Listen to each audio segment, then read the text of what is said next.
Hasan Abdul Nasyanda dan Mungkin Husan Lillah Mu'alif Hadal Kitab Basim Asari Semua Kelasan Semada Sallallahu Umati Al-Mu'atina Sallallahu Syaihina Wasanila Mahadina Asqiya Malang Talam Ibn Hasan Lillahi ta'ala lahumul Fatihah Ansya'ala Bismillahirrahmanirrahim Alhamdulillah Alamin Iyaka na'budu wa iyaka nasta'in Ihdinas siratal mustaqim Bismillahirrahmanirrahim.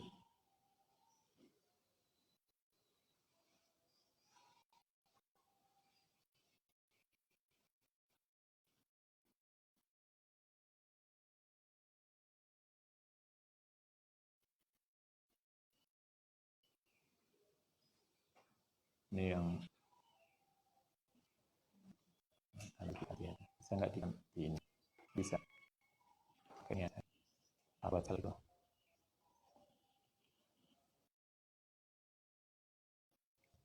ini ada aja. Bismillahirrahmanirrahim. Sampai mana kemarin? Wa minha atau ar-rajulu itu ya. Wa minha laniku termasuk tanda kiamat. Ida ato'a nalikane taat manut mengikuti sapa ar-rajulu seseorang atau seorang suami imra'atahu ing istrinya wa aqqa dan berani sapa man ummahu ing ibuke. Kata Nabi, nanti salah satu tanda kiamat adalah seorang suami lebih memilih istrinya daripada ibunya. Karena itu yang harus kita pahami begini, hubungan suami istri itu tidak memisahkan antara hubungan anak dan orang tua.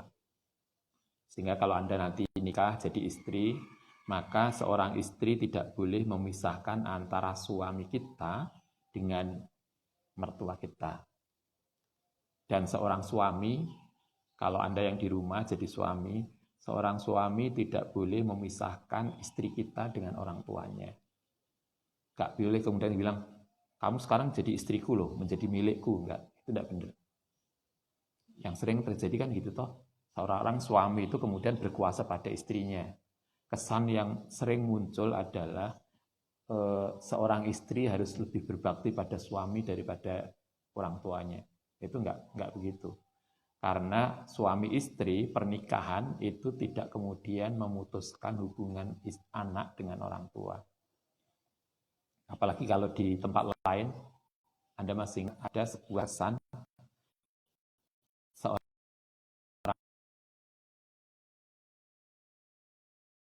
perempuan itu, seorang istri itu begitu dia nikah dengan orang dia tidak boleh pulang ke rumah orang tuanya atau tidak boleh keluar dari rumah suaminya kecuali kematian. Ada loh yang mengajarkan itu. Yang sering muncul adalah bahwa sering dengar cerita riwayat ada seorang istri kemudian dibilang oleh suaminya, "Dek, saya mau keluar loh ya, mau perang, mau jihad, kamu nggak boleh keluar rumah." Kemudian orang tuanya sakit, dikasih tahu, "Mbak, Bapak Isaman sakit. Wah, ngapunten, saya nggak bisa nyambangi karena saya nggak boleh keluar sama suami saya." Sampai kemudian meninggal. Kemudian ketika itu dilaporkan pada Nabi, Nabi bilang, "Bapakmu ada di surga karena ketaatan anak perempuannya pada suaminya." Itu sangat terkenal loh hadis itu.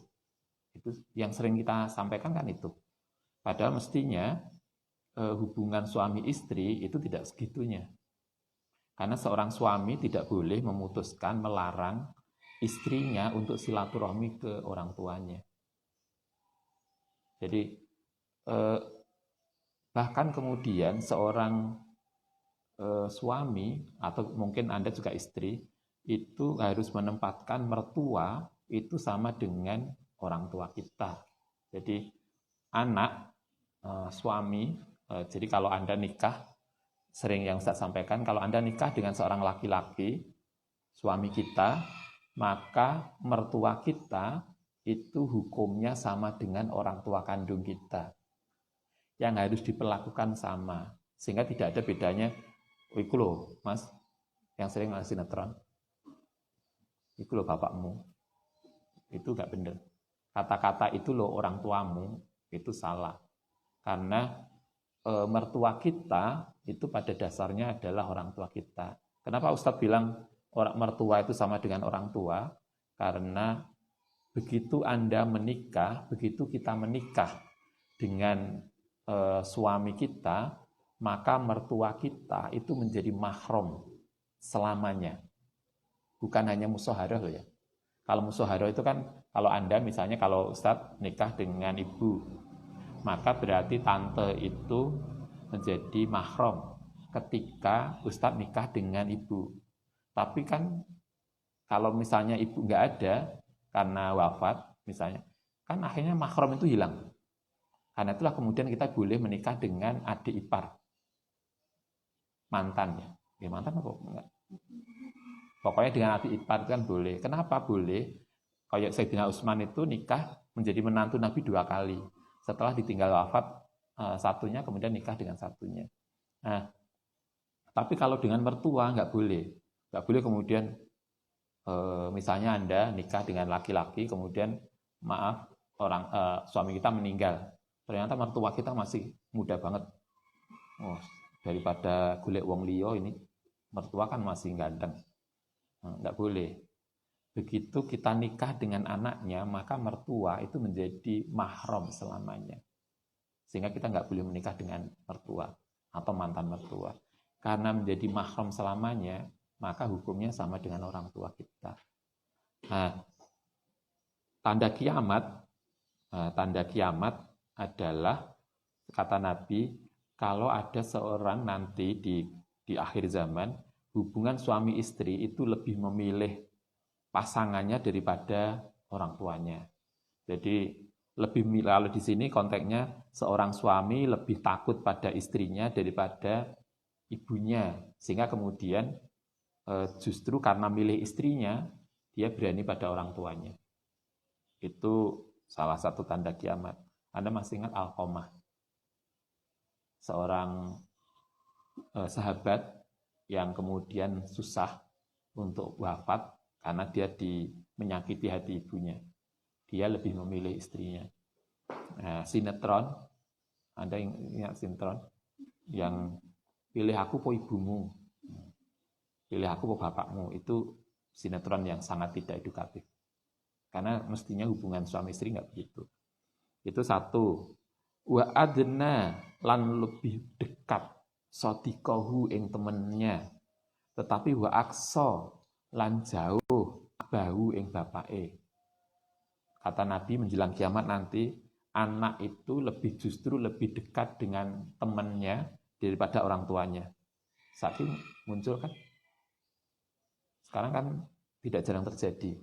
Ada seorang anak di kota, di rumah diomongi bapaknya macem-macem, tapi begitu sampai ke Malang, kemudian dicerita teman dekatnya, dia bilang temannya, alah wong gitu aja, buyar bisa, kan?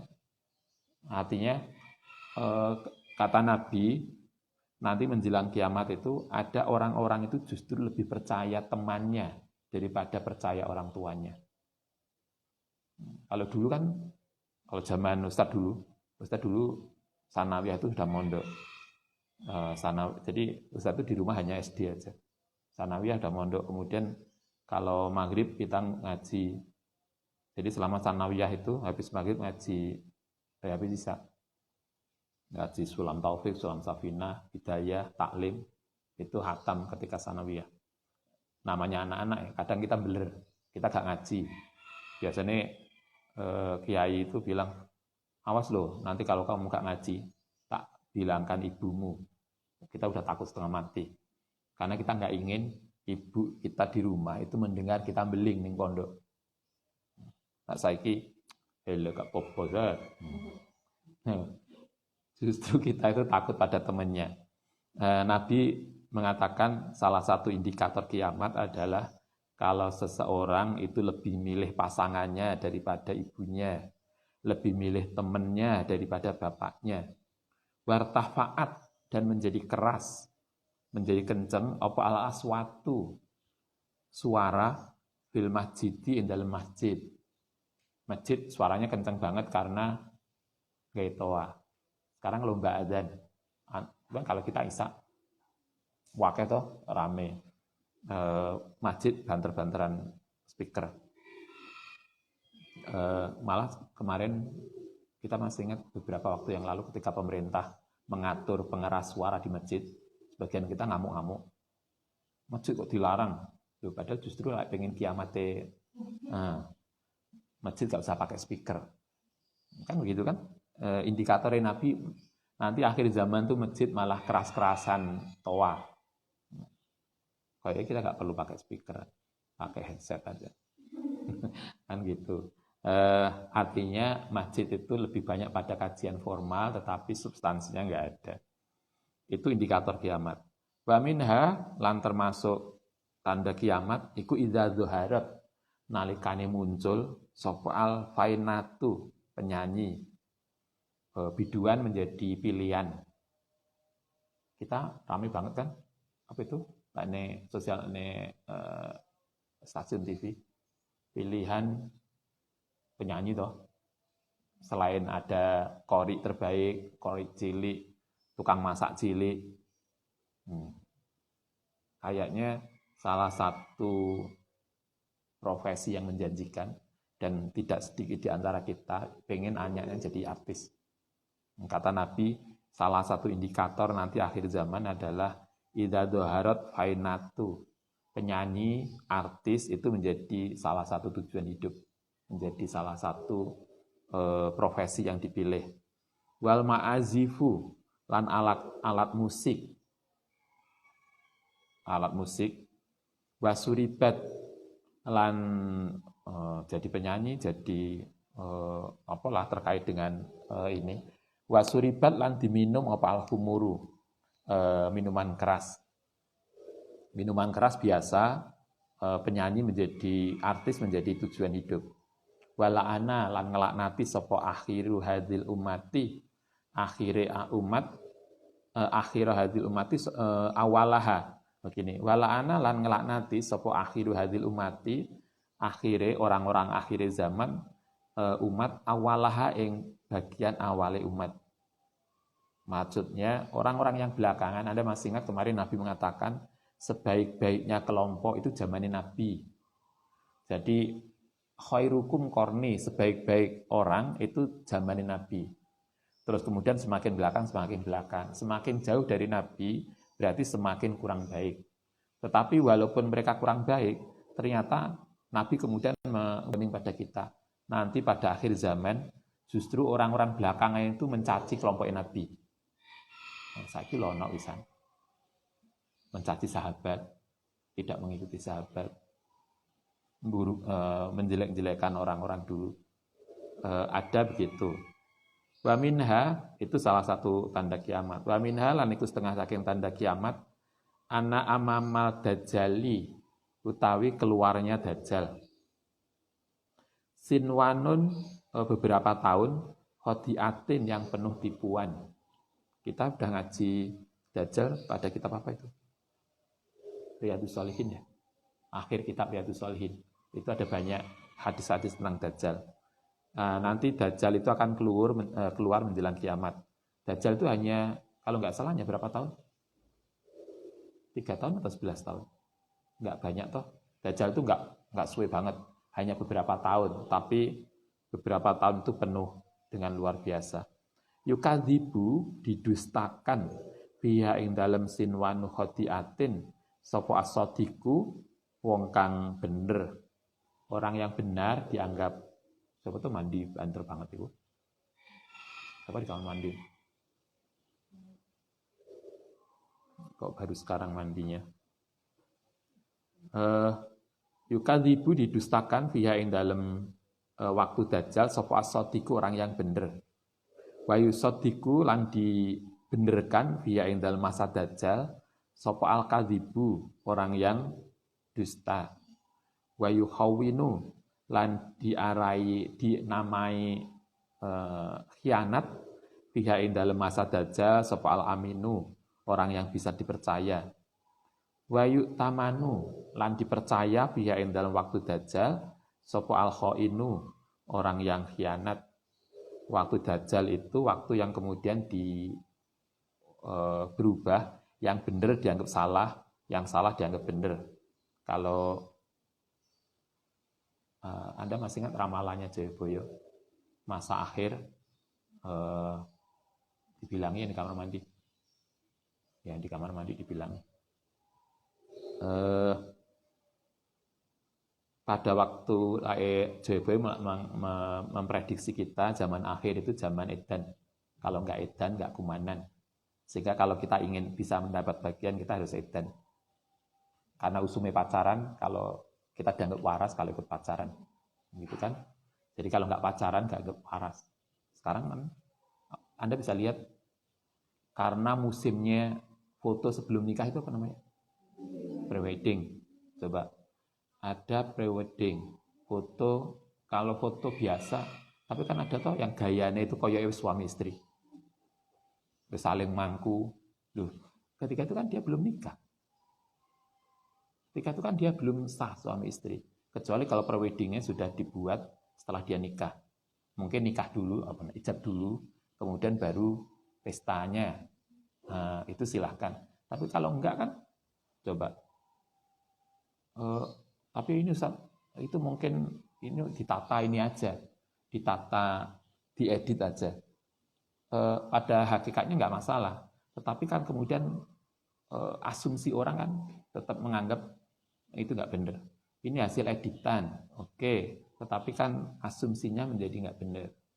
Karena itulah Anda nanti kalau nikah, kalau ingin pre-wedding, ya silakan, tetapi ditata sehingga kemudian tidak mengesankan bahwa kita itu seperti sudah sah suami istri. Kayak kalau dulu kita biasa, Anda bisa, sekarang sudah mending. Kalau dulu misalnya, kalau kita pakai nganten, ada pakaian yang terbuka, model Jawa, ya kan? Model Soloan, model Jawaan yang kemudian pakai kemben aja. Loh, kita sehari-hari pakai kerudung, nutup aurat, justru banyak tamu malah kembenan dok. Cobalah dipikirkan seperti itu. Artinya, mari kita berpikir lebih baik bagaimana kita noto aurat kita, menjaga perilaku kita, dan seterusnya. Kalau zaman akhir, yang benar dianggap salah, sehingga kemudian yang nggak pacaran, maksudnya mbak, sama tapi sehat mbak ya? Kayak kalau nggak pacaran nggak sehat. Ini sudah semester 7 loh mbak. Semester 7 belum punya calon imam, atau apa, kita udah bingung. Justru yang sehat dianggap salah, yang nggak pacaran kemudian dianggap salah. Ini kan nggak benar. Itu akhir zaman. Kalau Nabi mengatakan itu nanti masa Dajjal, tapi kayaknya kita nggak perlu nunggu Dajjal untuk seperti itu. Wa yatakalamu, dan akan berbicara biha enda waktu Dajjal sapa ruwaibidah. Ada Nabi mengatakan nanti yang dominan masa akhir zaman adalah kelompok ruwaibidah. Kila wa ma ruwaibidah. Kemudian para sahabat nanya, ruwaibidah niku siapa kan Nabi? Qala, jawab sapa Nabi, ar-rajulu, yaitu seseorang atakifu, yang rendah, artinya orang yang tidak tidak memenuhi kualitas, tetapi yatakalamu, akan menjadi penentu berbicara fi umuril amati dalam perkara umat. Kata Nabi, nanti akhir zaman itu justru yang akan menentukan nasib masyarakat justru orang-orang yang tidak kompeten bidangnya. Kalau di dalam sains, di dalam manajemen, kita menuntut orang, Anda bisa lihat toh, sekarang lagi dosen, misalnya di kampus kita, di beberapa kampus, untuk menjadi dosen manajemen, itu kualifikasi harus S3. Kalau Anda hanya S2, Anda belum diterima menjadi dosen manajemen. Coba Anda bisa bayangkan, untuk menjadi dosen manajemen, itu harus doktor. Sementara ada orang yang baru belajar agama justru di kolom ceramah.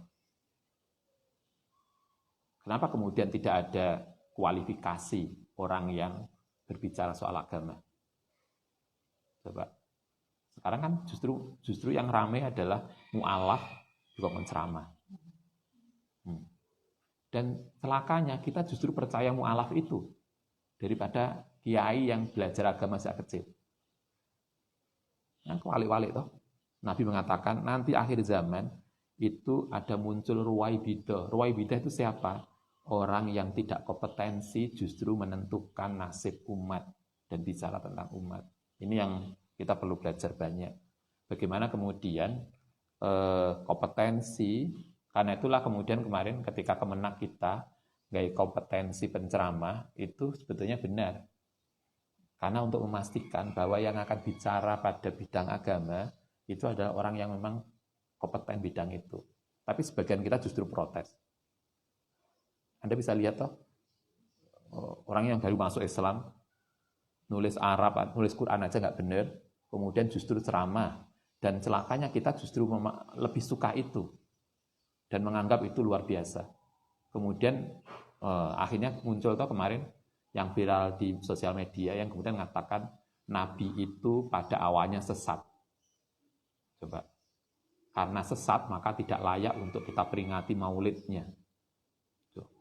Coba kita ngaku mengikuti ajaran Kanjeng Nabi. Kita minta syafaat Nabi, kemudian kita mengatakan beliau sesat. Itu kan luar biasa. Bagaimana kemudian kita justru percaya pada mereka? Ini loh yang kemudian mungkin mudah-mudahan Nabi mengatakan nanti akhir zaman itu ruwaibidah, orang yang tidak kompeten pada bidang itu kemudian justru dipercaya dan berbicara pada persoalan yang justru menyangkut persoalan umat. Wa minha lan setengah saking tanda kiamat la takumu tidak akan muncul terjadi apa saatu kiamat hatta tarau sehingga melihat sapa sira umuran ing perkara idzaman atau azaman yang besar. Lam tahaddisu yang tidak pernah membicarakan sapa sira biya kelawan umur pangfusakum ing dirimu. Natakomu yang membahayakan apa sya'nuha perkarane umur fi anfusikum ing dalam dirimu. Tetapi watasa'aluna lan padha saling bertanya hal kana ana ta ana apa nabiyukum nabimu iku zakara telah menyebutkan sapa nabiyukum lakum maring sira minha saking umur zakaron ing sebutan. Itu maksudnya adalah kiamat itu nanti akan terjadi atau tidak akan terjadi sampai muncul banyak persoalan-persoalan yang terjadi di kalangan kita, tapi kita tidak tahu referensi yang kita gunakan. Jadi persoalan agama, kemudian kita kesulitan nyari referen. Artinya, kemarin masih ingat Nabi mengatakan, nanti akhir zaman, orang itu dimulai dari kekurang pedulian terhadap agama. Sehingga agama menjadi persoalan individu. Allah, Mbak, putranya kok gak di pondok nih? Allah pondok nih, nanti bisa belajar sendiri. Sebagian kita ada toh yang justru mengejar persoalan karir, tapi dia lupa bahwa ada karir yang jauh lebih penting, yaitu pemahaman dan pengamalan agama. Dan itu loh tidak bisa kita bentuk hanya setahun 2 tahun. Itu perlu dari kecil toh. Karena itulah mari kita nanti kalau Anda jadi ibu, kalau Anda nanti punya anak, bagaimana anak-anak kita menjadi baik, itu harus dilatih sejak kecil. Kadang kecilik mondok dalam lingkungan yang baik, itu tidak jarang terjadi toh juga kemudian gede titik ucul. Apa ucul itu? Lepas. Itu artinya kan yang dididik, dilatih sejak kecil aja lebih bisa lepas, apalagi yang kemudian tidak sama sekali. Nabi mengatakan nanti pada akhir zaman kita itu ada persoalan yang fakomun, sesuatu yang gawat, yang membahayakan, tapi justru kita nggak tahu dasarnya. Sehingga kemudian kita saling bertanya, ini hadisnya atau enggak? Ini Qur'annya atau enggak? Itu menunjukkan bahwa kita sudah tidak begitu menguasai Al-Quran kita, tidak menguasai hadis kita. Itu satu hal. Yang kedua, wahata tarau, sehingga melihat sapa sira aljibala ing gunung iku tazulu pindah an amkaniha saking tempatnya. Gunung akan pindah dari tempatnya. Kita nggak tahu tafsirannya, mungkin memang kalau Anda yang belajar fisika, Anda yang belajar IPA, kan kita diajari toh bahwa gunung itu sebetulnya bergerak setiap tahun berapa senti toh. Sehingga gunung itu sebetulnya berjalan. Kalau Al-Quran mengatakan gunung itu berjalan seperti awan berjalan. Hanya bedanya kalau awan itu lebih cepat, kalau gunung lebih lambat. Tapi yang jelas begitu. Wa minha lan iku termasuk tandane kiamat iku idza wusida nalikane diserahkan opal amru perkara ila ghairi ahlihi maring selain ahlinya. Pantadiru mongko menunggu sapa sira as-saata ing kerusakan atau ing kiamat. Nanti pada akhir zaman maka profesionalitas tidak lagi apalagi dalam ilmu agama. Wa minha la tadhabu tidak akan hilang apa dunya hatta yamura sehingga berjalan atau lewat sapa rajulu seseorang alal qabri ngatasi kuburan fatamarrahu mongko berguling-guling sapa rajul alai ngatasi kubur wa yaqulu lan padha lan ngucap sapa rajul ya laitani semoga ada sapa ingsun iku kuntu ana sapa ingsun iku makana sahibi hadzal qabri menempati kuburan ini. Artinya nanti orang menganggap akhir zaman itu kematian itu adalah pilihan yang enak. Jadi kayak dengan mati itu Anda bisa lihat sekarang di negara tertentu, di Asia ada, di Eropa ada, tingkat bunuh diri sangat tinggi. Sehingga kemudian kalau sumpek mati, nabrak sepur. Jadi akhir zaman itu justru kematian, bunuh diri itu menjadi pilihan. Sekarang sudah mulai muncul. Angka bunuh diri misalnya kalau Anda lihat di Jepang itu luar biasa tinggi. Dengan alasan yang tertentu, dengan alasan mereka. Tetapi Nabi mengatakan nanti akhir zaman salah satu tanda kiamat adalah orang milih mati daripada hidup. Seolah-olah mati itu penyelesaian. Diutang banyak, mati. Ujian skripsi gak lulus-lulus, wis gak ngene mati ae. Koyo mati dengan mati selesai, padahal kan enggak. Sampai semester, ya Allah, Ustaz, angkatan saya itu sudah nikah semua. Hanya saya yang belum. Padahal belum tentu yang terakhir itu menunjukkan tidak sukses. Tidak mesti yang terakhir tidak sukses. Banyak justru yang sukses itu yang terakhir, yang telat. Itu salah satu tandanya. Kematian menjadi pilihan dan dianggap baik. Baminha, ini yang luar biasa. Dan ini beberapa hadisnya banyak. Baminha sebagian dari tanda kiamat, latakumu. Tidak akan terjadi apa satu kiamat, hatta tasafada. Sehingga melakukan hubungan seks, sopo'an nasu, menuso tasafadal bahaimi kaya hubungan seksnya binatang fituruki ing dalam dalan. Kata Nabi, nanti kalau akhir zaman orang itu melakukan hubungan seks di jalan tanpa malu. Mungkin sekarang tidak secara terang-terangan, tapi Anda bisa melihat ada tuh film-film dewasa.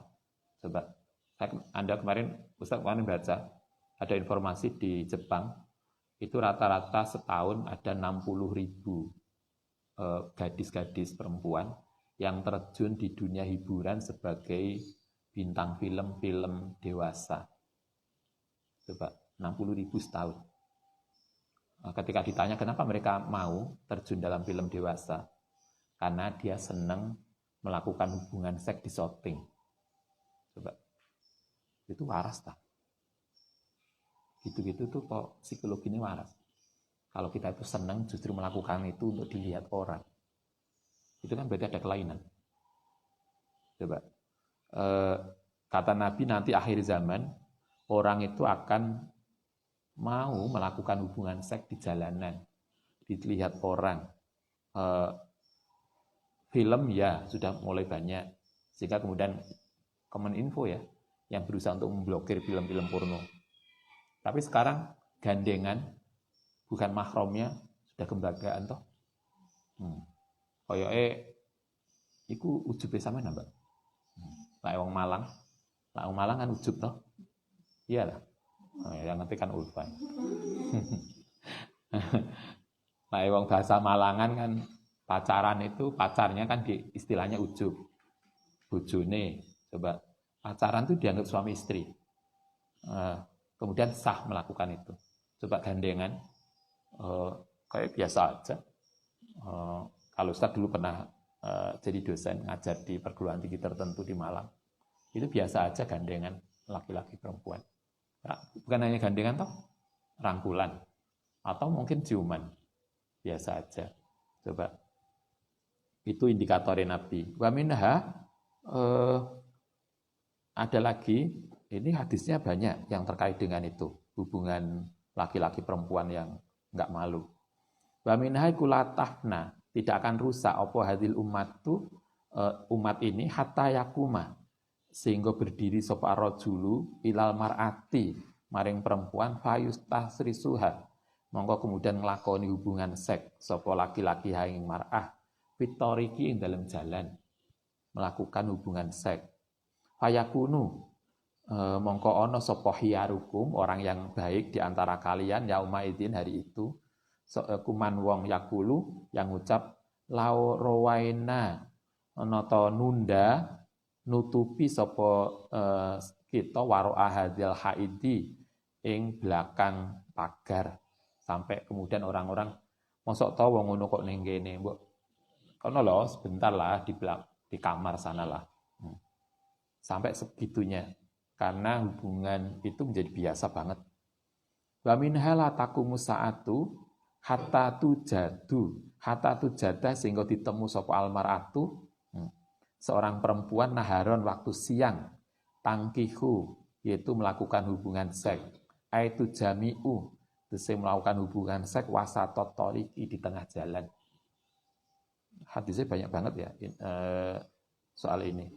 Nah, yang menarik ini, ada laki-laki perempuan melakukan hubungan seks di jalan, artinya di depan umum, tetapi layung kiru, yang tidak menolak dzalika sapa ahadun. Ini yang kemudian menyesakkan kita. Kemudian artinya Nabi mengatakan nanti akhir zaman laki-laki perempuan bukan tidak tahu istrinya atau bukan melakukan hubungan seks di jalan, dan orang lain itu tidak peduli. Alah itu urusannya dia. Muncul toh? Sekarang sudah muncul kalau ada suami istri tengkar. Apa yang terjadi di antara kita? Ojo ganggu, itu urusan rumah tangga orang. Coba. Tidak kemudian kita berusaha untuk membantu menyelesaikan. Nah, di sini kemudian ada orang melakukan kemungkaran, hubungan seks di depan umum, tapi Nabi mengatakan layung kiru ahadun. Kalian tidak peduli, dianggap itu biasa. Fayakunu, maka kemudian muncul sapa amsiluhum, orang yang luwih utama yauma idzin alladzi yaqulu lau tahaitaha hendaknya menunda sapa sira ala tariki ing atase dalan bakolilan. Sehingga kemudian masih ada sebagian orang tua mengatakan yo aja ning dalan lah, kono lho golek hotel. Lah emang mau melakukan. Artinya saking perbuatan maksiat itu begitu membiasakan. Sehingga kemudian mosok sih sampai segitunya. Fadzalika fihim ing dalem orang tadi sapa masalu Abi Bakar wa Umar. Masih ada 1-2 orang sepuh, tapi kemudian enggak berdaya, hanya bisa memberikan yang diumamakan Nabi masa itu kayak Umar, kayak Abu Bakar yang peduli pada agamanya. Fikum ing dalem sira kabeh. Wa minha marwaina marwa sapa Tabrani an Abi Umamah radhiyallahu an wa hatta tamara. Ada lagi begini, hatta tamaro sehingga lewat sapa almaratu seorang perempuan. Hatal qaumi ngatasé kaum. Fayakumu, kata Nabi, nanti akhir zaman ada loh seorang gadis lewat di antara laki-laki. Kemudian fayakumu mongko berdiri sapa ahaduhum, salah satu dari laki-laki itu, fayarfa'u, kemudian ngangkat sapa ahad badilaha ing kain bawahnya gadis tadi. Jadi kalau Anda lewat, ada seorang gadis lewat di antara laki-laki, kemudian laki-laki itu berdiri megang roknya, kemudian diangkat. Saiki gak usah diangkat roknya, malah gadisnya tadi yang roknya dinaikkan. Muncul toh, yang rok hanya 5 cm ya, atau berapa yang paling minim. Coba salah satu akhir zaman, seorang perempuan dewasa menggunakan baju anaknya, saking gak karu-karuan. Sekarang musim gak kan? Atau Ustaz gak tahu? Kayaknya enggak lah, enggak musim. Kalau dulu ya, sekarang semoga enggak. Tapi Nabi mengatakan, nanti akhir zaman, seorang laki-laki itu biasa, orang perempuan diambil roknya, didelok gini. Itu indikator yang disampaikan Nabi. Kama yarfa'u, kaya oleh ngangkat sopo ahad, dan bal nak jati, kaya buntute kambing. Jadi kalau Anda melihat kambing, kemudian diangkat buntutnya, kayak untuk melihat kemaluannya. Nah, kita juga begitu. Semoga lah kita tidak termasuk itu. Fayaqulu mongko ngucap sapa ba'duhum, sebagiane mereka ala waroitaha, ana tombok nunda sapa sira ing perempuan waro al haidi, ing di belakang tabir. Artinya kemaksiatan yang luar biasa. Wa yauma idzin fihim iku masalu Abi Bakar wa Umar. Wa minha lan setengah saking kiamat iku latakumura terjadi apa asaatu hatta tanakaro, sehingga bermusuhan apa al-qulubu hati, wa tahtalifu lan jadi beda-beda apa al-aqilu pendapat-pendapat, wa tahtalifu lan juga jadi berbeda apa al-ahwanu saudara minal abi saking bapak wal ummi lan ibu fidini ing dalam agama. Kata Nabi, akhir zaman nanti akan banyak terjadi satu keluarga itu agamanya sebeda. Sekarang muncul toh, dan kadang bangga. Saya ini alhamdulillah Ustaz, saya Islam, adik saya Kristen, adik saya lagi loh Hindu. Kayaknya kemudian menjadi kebanggaan kalau satu keluarga itu plural. Coba, Nabi indikatornya jelas. Nanti akhir zaman, orang yang sesaudara, seayah, seibu, itu justru beda fitini di dalam agama. Yang kita yang menjunjung pluralitas, padahal pluralitas mestinya konteksnya nggak begitu. Kita tetap muslim ya, tetapi kita bisa menghargai orang yang berbeda. Kalau mereka tidak sama dengan kita kan tidak boleh mencaci mereka. Itulah plural, menghargai perbedaan yang tidak sama dengan kita. Tapi bukan berarti kemudian pluralitas itu menjadikan saudara kita menjadi berbeda. Beda pengalaman itu silahkan, tapi kalau beda keyakinan itu enggak. Marilah nanti kalau kita jadi orang tua, itu benar. Jadi kan bukan, Ustadz saya persilahkan anak-anak saya untuk milih keyakinan sendiri. Saya itu kan orang tua yang memberikan kebebasan. Enggak. Mungkin milih kuliah, oke lah, Anda serahkan anak-anak sesuai dengan bakat. Tapi kalau agama, marilah kita jaga. Jangan sampai kemudian anak-anak kita justru agamanya tidak sama dengan kita.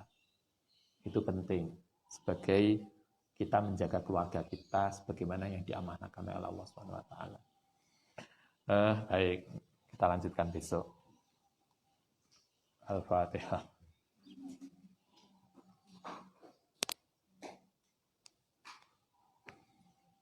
Rabbana ufana bima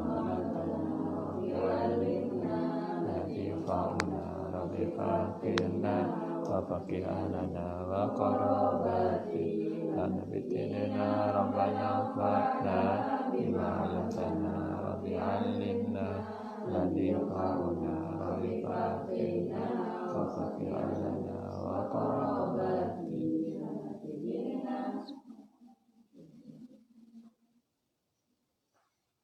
Assalamualaikum warahmatullahi wabarakatuh.